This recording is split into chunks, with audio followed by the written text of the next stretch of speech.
Pilot fatigue, Batik Air masih mending.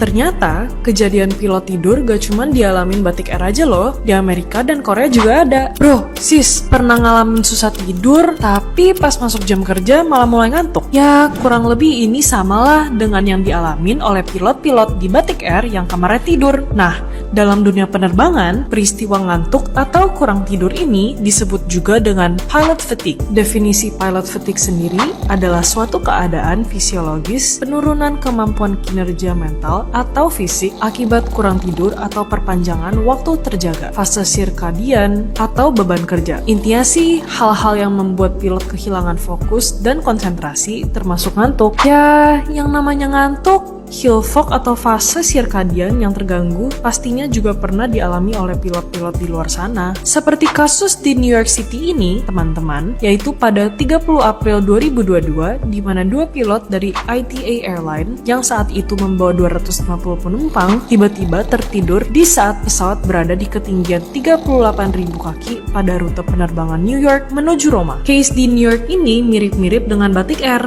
hanya saja pada case ITA Airline ini yang tidur duluan co-pilotnya, lalu disusul kapten. Namun, dari kronologinya sama, yaitu orang yang bertugas jaga malah molor, dan sama-sama beruntung bisa mendarat dengan selamat setelah beberapa menit mereka mimpi di udara. Beberapa perbedaan untuk case ITA, pesawat menggunakan bantuan autopilot hingga tidak sampai mengalami alur rute yang ngaco dan hanya lose contact dengan ATC selama 10 menit. Namun, kedua pilot sempat berdalih bahwa ketidakresponan mereka terjadi karena adanya masalah pada radio komunikasi yang dibantah pihak ATC.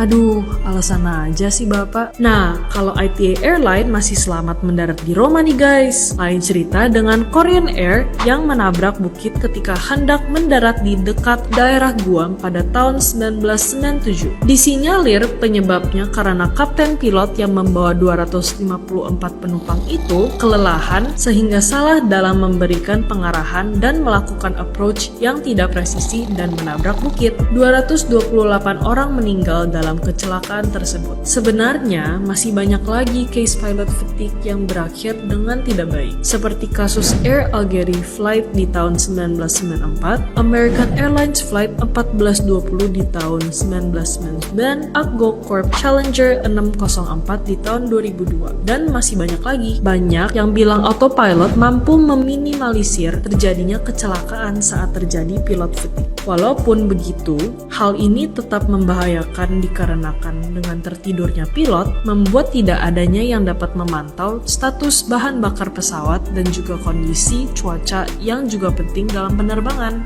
Kira-kira kalian sendiri punya pengalaman nggak di mana pesawat yang kalian tumpangi ternyata dikendarai oleh pilot yang lagi tidur? Tulis di komen AFC ya!